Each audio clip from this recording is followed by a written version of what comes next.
3, 2, 1. Luto muna tayo guys ng mga pusit. Pang almusal at saka pananghalian. Diretso na to, pang tanghalian na. Aray.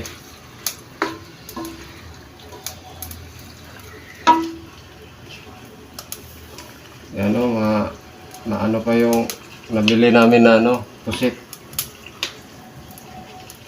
Priskong prisko.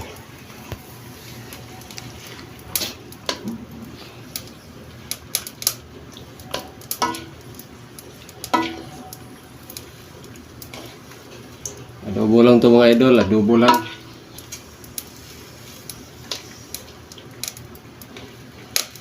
Try natin to kainin na half cook lang. Sarap ba?